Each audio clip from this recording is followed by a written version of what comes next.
요한복음 21장 20절에서 24절 말씀 봉독해 드리겠습니다. 베드로가 돌이켜 예수께서 사랑하시는 그 제자가 따르는 것을 보니 그는 만찬 속에서 예수의 품에 의지하여 주님을 파는 자가 누구오니이까 묻던 자더라. 이에 베드로가 그를 보고 예수께 여짜오되 주님, 이 사람은 어떻게 되겠사옵나이까? 예수께서 이르시되 내가 올 때까지 그를 머물게 하고자 할지라도 내게 무슨 상관이냐? 너는 나를 따르라 하시더라. 이 말씀이 형제들에게 나가서 그 제자는 죽지 아니하겠다 하였으나 예수의 말씀은 그가 죽지 않겠다 하신 것이 아니라 내가 올 때까지 그를 머물게 하고자 할지라도 내게 무슨 상관이냐 하신 것이러라. 이 일들을 증언하고 이 일들을 기록한 제자가 이 사람이라. 우리는 그의 증언이 참된 줄 아노라. 아멘. 고속도로를 달리다 보면 단 한 번도 빠지지 않고 항상 보는 장면이 있습니다. 그것은 테일게이팅입니다. 어떤 자동차 하나가 앞에 있는 자동차를 압박하고 달리다가 그 압박을 받은 차가 비켜나면 그 다음 앞에 있는 차를 또 쫓아가서 같은 행동을 끊임없이 반복하는 것을 테일게이팅이라고 하는데요. 앞차가 알아서 비켜주면 다행이지만 그렇지 못하면 가끔은 이것이 보복운전으로까지 이어지기도 합니다. 자기가 가는 길을 막았다고 혹은 자기에게 양보운전을 해주지 않았다는 이유로 몇 시간을 따라가서 기다렸다가 폭력을 행사하거나 심지어는 고속도로 한가운데를 막고 내려서 총을 들고 가서 눈 깜짝할 사이에 사람을 죽이는 일도 있었습니다. 이 보복운전을 하는 사람에게 왜 이런 일을 했냐고 물어보면 대부분이 갑자기 화가 나서라고 말합니다. 자기를 무시했다는 생각이 들어 분노가 폭발을 해서 순간적으로 그 일을 저질렀다고 말합니다. 어떤 심리학자들은 이 보복운전 심리를 경쟁을 하는 삶 속에서 자신이 인정받지 못하는 것에 대한 분노를 운전을 통해서 잘못 드러낸 것으로 이야기를 하기도 합니다. 컴피티션. 경쟁은 이 현대사회를 사는 데에 필수적인 모습입니다. 저희 자녀들뿐만 아니라 사실 저희 자신도 한국에서나 미국에서나 어렸을 때부터 시험을 치르고 또 수많은 대회를 나가서 서로 경쟁을 하는 문화 속에서 교육받고 살아왔습니다. 물론 경쟁을 통해서 사람들이 더 많이 노력하고 더 많이 발전해온 것은 사실입니다. 그런데 문제는 경쟁 그 자체에 있는 것이 아닙니다. 문제는 경쟁에서 이기는 것만이 살 길이라고 믿는 그 잘못된 믿음에 있습니다. 이 사회는 경쟁을 통해 우리가 서로 발전하는 것에 목표가 있다고 말하는 것이 아니라 경쟁을 통해서 상대방을 짓밟아야만 내가 살 수 있다는 논리를 진리라고 말합니다. 저희 한국에 굉장히 유명한 속담이 있죠. 사촌이 땅을 사면 어디가 아프죠? 배가 아픕니다. 예. 사촌이 땅을 사면 배가 아프다라는 아주 유명한 속담이 있는데 사실 이 속담은 경쟁에 대한 우리의 두 가지 속성을 참 잘 드러내주는 말입니다.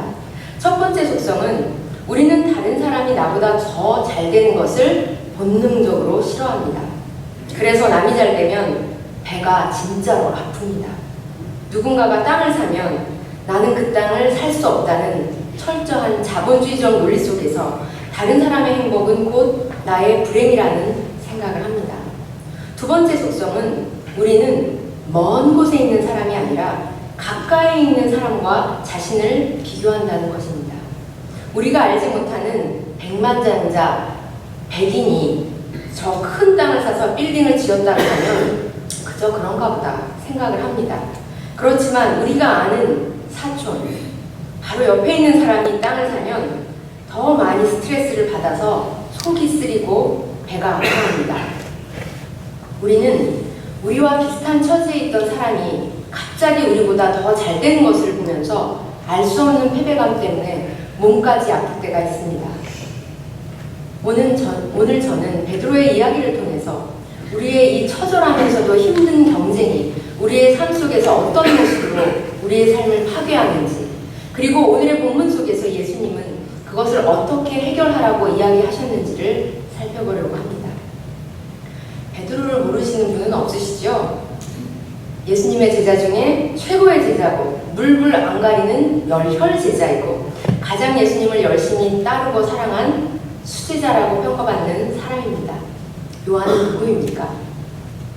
요한은 12제자 중에서 가장 사랑한 제자라고 나옵니다. 그는 성경에 예수님이 사랑하는 제자라고 표현된 유일한 인물이고 마지막 성찬을 할 때 예수님의 품을 의지하여 주님을 파는 사람이 누구인지를 물었던 제자입니다. 우리가 베드로를 예수님의 수제자라고 표현을 한다면 요한은 예수님의 애제자라고 표현할 수 있을 것 같습니다. 베드로와 요한의 관계는 처음부터 묘한 라이벌 관계였던 것 같습니다. 예수님을 만나는 장면부터 왠지 그렇게 보입니다. 마태복음 4장 18절에서 22절이나 마가복음 1장 16절에서 20절, 또한 누가복음 5장 1절에서 11절, 이 모든 장면이 굉장히 비슷한데요. 거기를 보면 예수님이 갈릴리 바닷가를 지나가시다가 베드로와 그의 형제 안드레를 보시고 그들을 부르셨고 아주 바로 다음에 아주 가까운 거리에서 야고보와 요한을 곧바로 부르셨다는 이야기가 나옵니다. 이 상황을 보면 그들은 어쩌면 아주 가까운 거리에 살았고 예수님 만나기 이전부터 함께 어부 생활을 했던 동네 아는 사람들이 아니었나 생각이 듭니다. 예수님의 공생애를 시작하신 그 처음부터 끝까지 그들은 언제나 함께였습니다. 다른 제자들이 없었던 그런 시간들 속에서도 베드로와 요한만큼은 언제나 예수님 옆에 있었습니다. 심지어 요한복음 20장 4절을 보면 누군가 주님의 시신을 무덤에서 옮겼다는 이야기를 들었을 때에도 이 두 사람이 함께 있었습니다. 그래서 같이 동시에 무덤을 향해 뛰기 시작했고 요한이 먼저 무덤에 도착을 하고 베드로가 그 다음에 도착하는 장면을 볼 수 있습니다. 이렇게 예수님을 향한 열심이 항상 그들을 경쟁하게 만든 것 같아 보입니다. 그런데 사실 그들의 행보는 예수님의 십자가 사건을 통해서 많이 달라집니다. 베드로는 예수님을 3번을 부인하고 도망을 치는 모습을 보이는 반면에 요한은 남자 제자는 모두 다 도망가고 오직 여자 제자들만이 남아있는 그 십자가 밑에 조용히 서 있었던 단 한 명의 남자 제자였습니다. 이렇게 다른 행보 속에서 예수님이 부활하시고 다시 나타나셨을 때 베드로는 사실 자신이 예수님의 최고의 수제자라고 말할 자신이 없었을 것입니다. 그런데도 예수님이 나타나셔서 베드로를 찾아와 주시고 생선과 떡을 먹이셨습니다. 그리고 물으셨습니다. 내가 이 사람들보다 나를 더 사랑하느냐? 예수님의 많은 제자들이 거기 있었고 그 사람들을 보며 예수님은 이 질문을 하셨습니다. 그런데 예수님의 질문은 내가 나를 사랑하느냐가 아니었습니다. 내가 나를 아직도 사랑하느냐도 아니었습니다. 그렇게 물으신 것이 아니라 굳이 꼭 집어서 이렇게 물으셨죠. 이 사람들보다 나를 더 사랑하느냐? 예수님은 어쩌면 베드로의 그 욕심을 예수님의 최고의 제자였던 자기의 옛 모습을 되찾고자 하는 그 마음을 알고 계셨던 것 같습니다. 그리고 그가 예수님의 수제자로서 그 삶을 다시 한번 살아낼 수 있도록 허락하신 것 같았습니다. 그래서 이 사람들보다 내가 나를 더 사랑하느냐고 처음에 물으셨고 그렇게 하고 싶다면 내가 해야 할 일은 내 양을 먹이고 내 양을 치는 것이라고 이야기해 주셨습니다. 그런데 말입니다. 예수님의 대화가 거기서 끝나지 않았습니다. 예수님께서는 베드로의 미래에 대한 그가 어떤 죽음으로 죽을 것인지를 계속해서 말씀해 주셨습니다. 그런데 사실 그의 미래에 대한 예수님의 예언은 그렇게 썩 듣기 좋은 예언은 아니었습니다. 내가 젊어서는 스스로 띠띠고 내가 가고 싶은 곳을 다녔으나 내가 늙어서는 남들이 내 팔을 벌릴 것이고 너를 묶어서 내가 바라지 않는 곳으로 너를 끌고 갈 것이다. 예수님 말씀대로 예수님의 양을 먹이고 치는 사람이 되어 봉사하는 삶으로 평생을 살아야 한다고 결심을 하고 있는 이 마당에 그 마지막의 모습이 이 비참한 죽음이라는 말을 들었을 때 베드로는 무슨 생각을 했을까요?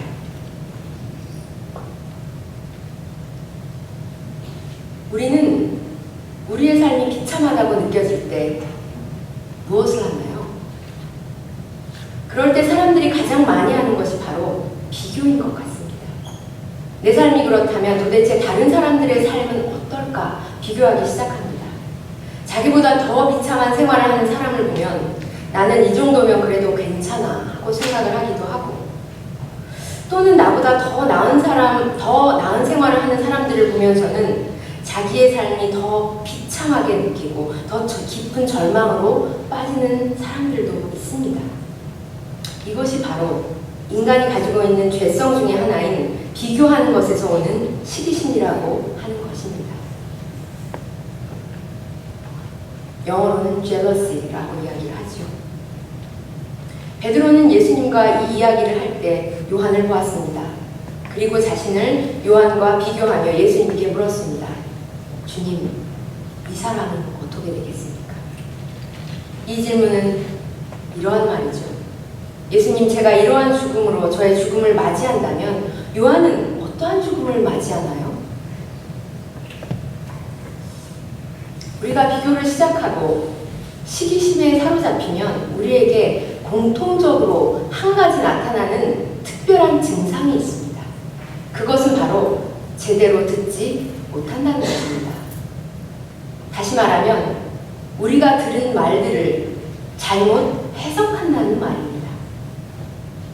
예수님은 분명히 내가 올 때까지 그가 살아있기를 내가 바란다고 한들 그것이 너와 무슨 상관이 있느냐라고 말씀하셨지만, 모든 제자들, 베드로를 포함한 모든 제자들은 그 말을 앞부분은 다 잘라서 먹고, 그리고 그 말을 이렇게 해석하죠. 요한은 죽지 않을 것이다. 요한은 죽지 않는다. 얼마나 부러웠을까요? 베드로의 눈에 요한은 처음부터 예수님께 사랑받는 제자였기 때문에 자신은 아무리 노력을 해도 그러한 사랑은 받을 수 없다고 느꼈을 수도 있었을 것입니다.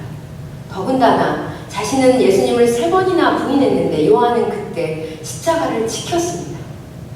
예수님이 요한을 더 사랑한다고 생각했을 수도 있었을 것입니다.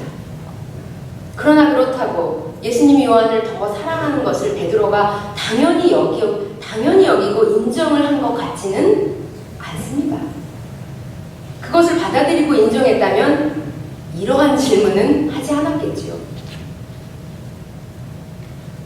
앤 율라노프와 베리 율라노프라는 교수가 함께 공저한 신데렐라와 그 자매들이라는 책이 있습니다.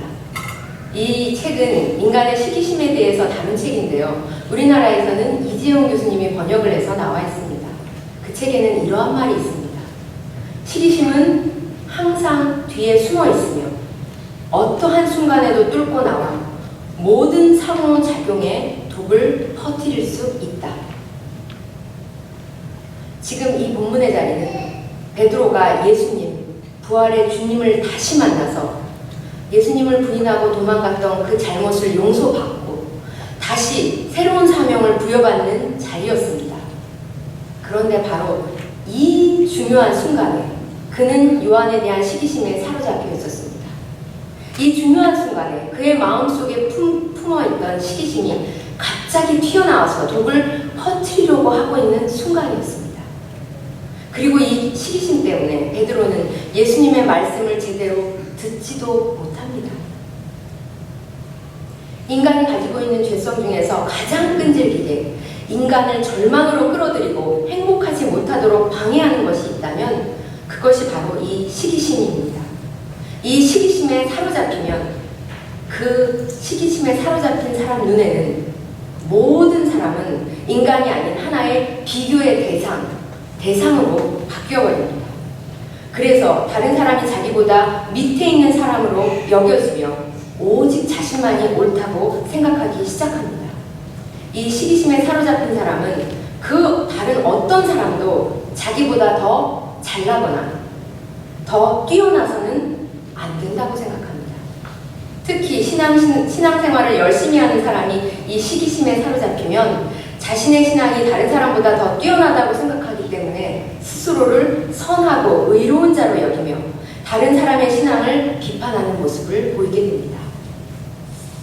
아마 베드로도 자신이 예수님을 다른 사람들보다 더 사랑하는 그 마음을 자신의 선함으로 여기고 예수님께 자신이 마땅히 받아야 할 인정받기를 기대하면서 요한에게 주시는 똑같은 사랑을, 아니 그것보다 더 큰 사랑을 자신에게 베푸시기를 기대하고 있었을지도 모르겠습니다. 그런데 예수님은 바로 그러한 베드로의 마음을 이미 꿰뚫고 계셨습니다. 베드로의 그 시기심을 미리 알고 계셨고, 그래서 이렇게 말씀하셨습니다. 내가 올 때까지 그가 살아있기를 내가 바란다고 한들 그것이 너와 무슨 상관이 있느냐? 너는 나를 따르라. 예수님의 메시지는 단순했습니다. 그것은 두 가지로 말할 수 있습니다. 첫 번째로 그것은 너와 상관이 없다는 말씀입니다. 예수님은 베드로에게 이렇게 말씀하셨습니다. 요한에게 그 일이 일어나지 않던 그것이 중요한 것이 아니다. 중요한 것은 이것이다. 그 일은 너와는 아무 상관이 없다. 우리는 우리의 사촌의 일을 마치 나의 일과 연결시켜서 생각을 합니다. 시기심은 우리에게 이렇게 말합니다. 그 사람이 땅을 사면 너는 그 땅을 살 수가 없어. 그 사람이 부자가 되면 너는 부자가 될 수가 없어. 그 사람의 불행이 나의 행복이고 그 사람의 행복이 나의 불행이라고 생각하도록 이끌며 다른 사람의 행복과 나의 불행을 절대적인 연결고리로 만들어 버립니다. 그런데 예수님은 말씀하십니다. 베드로는 베드로이고 요한은 요한이다. 베드로는 베드로이고 요한은 요한이다. 베드로에게는 베드로가 짊어져야 할 십자가가 있고 요한에게는 요한이 짊어져야 할 십자가가 있다. 베드로에게는 베드로가 감당해야 될 사명이 있었습니다. 요한에게는 요한이 감당해야 할 또 다른 사명이 있었습니다. 요한이 예수님의 어머니 마리아를 모시고 요한복음과 요한서신을 썼다면 베드로는 초대교회를 세우고 이끌고 또한 베드로 전후서를 쓰고 나중에 로마에 가서 십자가에 거꾸로 못 박혀 순교를 합니다. 분명히 요한과 베드로는 각자가 담당해야 하는 다른 삶의 모습들이 있었습니다. 이것이 바로 첫 번째 예수님이 말씀하신 메시지였습니다. 두 번째, 우리가 이 시기심에서 벗어나는 방법을 예수님은 이렇게 말씀하십니다. 나를 따르라. 사실 이 말씀은 본문에서 두 번이나 강조가 되어 나타납니다. 우리가 이기심에서 벗어날 수 있는 유일한 방법은 예수님에게 초점을 맞추고 예수님을 따르는 것입니다. 다른 사람을 보지 말고 예수님을 보고 다른 사람과 비교하지 말고 예수님을 따르는 것입니다. 그런데 예수님을 따르는 것은 무엇일까요? 그것을 예수님은 우리가 읽었던 본문 바로 전에 이렇게 설명하셨습니다. 나의 어린 양을 먹이고 나의 어린 양을 치며 나의 어린 양을 또 먹여라. 유명한 본문이지요.